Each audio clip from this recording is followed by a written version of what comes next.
Tu vas te former comment en tant que, justement, spécialiste de la négociation? Ça ressemble à quoi vos entraînements, finalement? En fait, nos entraînements, c'est lire des bouquins. On lit tous les bouquins de psychologie, tous les bouquins de négociation. Il y a quelques livres de grands auteurs, notamment, qui viennent du business, qui vont nous permettre de nous inspirer. On s'entraîne, on se fait des cas. Michel Marie, il a quand même quelques années d'expérience quand on arrive, donc il nous propose de nous entraîner sur des cas que lui a vécu. Il va monter des exercices. Et il nous défonce, hein, soyons clairs. Il nous met une pression d'enfer parce qu'il veut nous pousser à bout dans nos capacités. Il y a de la technique qui peuvent être communes avec la négociation commerciale. Il y a plein de techniques communes. Même au RAID, enfin même dans les groupes d'assaut. Bien sûr. Moi quand j'ai fait ma formation, j'ai eu la chance de me former au FBI.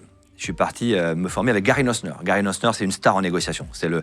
C'était à l'époque le patron de la Crisis Negotiation Unit. Et Gary Nossner, quand il me propose de venir me former à Quantico, je pars en me disant, c'est bon, je vais rentrer avec toute la méthode, avec tout ce qu'il faut pour être efficace.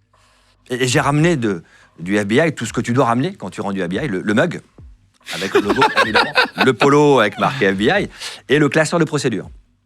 Et dans ce classeur de procédure, on te dit que tout est prévu. Ce qui, quand tu es un jeune négociateur, est quand même sympa. Tu as la méthode du FBI pour tout résoudre. Et quand on essaie d'appliquer le classeur, on voit qu'en fait, ça ne marche pas. Ça ne marche pas parce que c'est très processé. Tu vois, tu as un sommaire avec tous les cas que tu vas rencontrer. Schizophrène, psychopathe, histrionique, anancastique, groupe criminel, groupe sectaire, terroriste, barricadé, suicidaire. Et on ouvre le classeur, tu as une méthode à appliquer.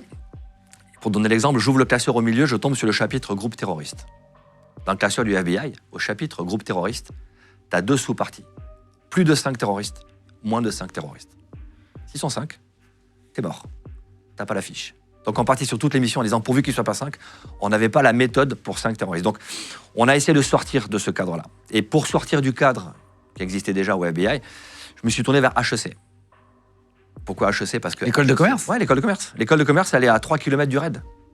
HEC, c'est à Jouan-Josas, le reste, c'est à Bièvre. Et donc je suis allé voir les profs d'HEC.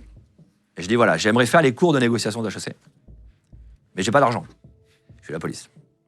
Mais j'ai un flingue. Donc ça l'a fait marrer. Et il me dit, je t'invite à faire tous les cours de négociation que tu veux. Tu te mets en fond de salle. En échange, tu fais une conférence gratuite à l'exécutive MBA d'HEC. Et c'est là que j'ai appris ma première leçon de négociation. Tu fais jamais de concessions sans contrepartie. Tu peux mettre de l'eau dans ton vin, mais il faut qu'on te donne quelque chose. Toujours.